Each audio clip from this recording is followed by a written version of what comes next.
বিখ্যাত ডাক্তার ও পশ্চিমবঙ্গের প্রাক্তন মুখ্যমন্ত্রী ডক্টর বিধানচন্দ্র রায়ের জন্মদিবস পালিত হল বহরমপুর কংগ্রেস ভবনে। এদিন সকালে ওদের সঙ্গে সভাপতি অধীর রঞ্জন চৌধুরী ডক্টর বিধানচন্দ্র রায়ের ছবিতে মাল্যদান করে তার স্মৃতিচারণা করলেন। পাশাপাশি বহরমপুরের মনীষী রেজাউল করিমের জন্মদিন একই দিনে থাকায় তারও আবক্ষ মূর্তিতে মাল্যদান করলেন।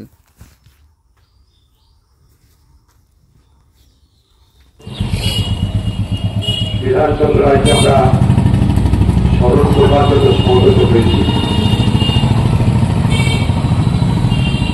আজকের প্রচার সর্বত্র যুগে, আজকের শুধুমাত্র ব্যক্তি ভজনার যুগে বিধানচন্দ্র রায় কে ছিলেন, কেন ছিলেন, কি ভেবেছিলেন, কি করেছিলেন, তার ব্যাখ্যা নতুন যুব সমাজের কাছে, নতুন প্রজন্মের কাছে আজ আর পৌঁছায় না। বিধানচন্দ্র রায়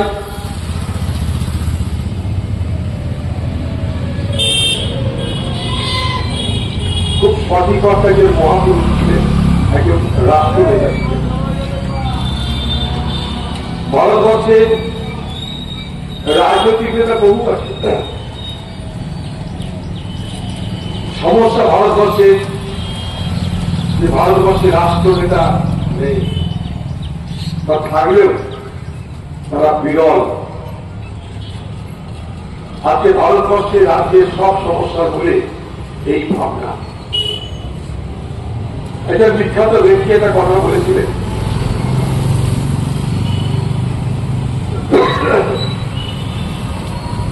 যে পলিটিশিয়ান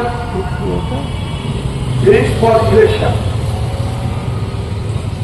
বা স্টেটসম্যান ড্রিঙ্কস ফর জেনারেশন। অর্থাৎ আমরা যারা রাজনীতি করি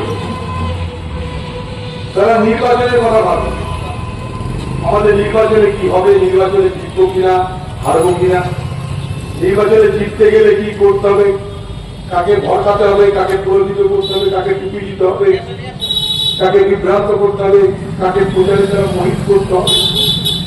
অর্থাৎ আমরা যারা রাজনীতি কথা কথিত,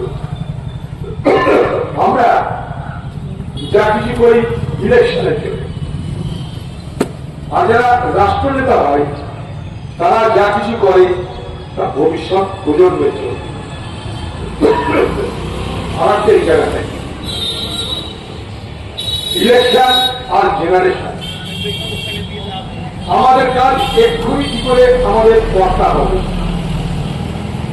এখনই কি করে আমরা নির্বাচনের ফল, নির্বাচনের ফসল আমাদের ঘরে তুলব, তার কয়েকটা আগুলো কি গেল দেখার দরকার নাই। এবার তো পার করি। এইখানটায় বিধানচন্দ্র রায় ছিল ব্যতিক্রম। এই জন্য তার ব্যতিক্রম ছিল, কারণ তাদের কাছে নির্বাচনটা কখনো প্রাধান্য পায়নি।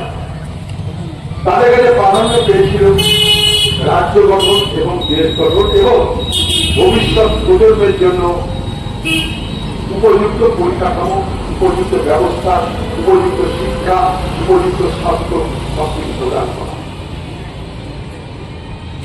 সেদিনের যুগে বিধানচন্দ্র রায় ভারত সেরা ডাক্তার ছিলেন, ভারত সেরা ডাক্তার।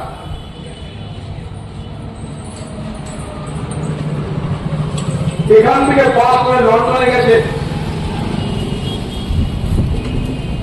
তাকে লন্ডনের হাসপাতালে, লন্ডনের মেডিকেল কলেজে বিধানচন্দ্র রায়কে ভর্তি দিচ্ছে না।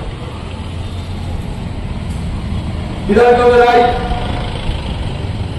ভর্তি দিতে পারছে না, কারণ তিনি একদিন পর সেখানে পৌঁছেছেন। এই অপরাধ ভর্তি হচ্ছে না, তিনি হাসপাতালে বাইরে ঘুরছেন। ডাক্তার মানুষ, একটা রুগী আছে, তার কাছে গিয়ে বলছেন কি হয়েছে আপনার, তো রুগী বলছে যে আমার এরকম মাথা যন্ত্রণা করছে,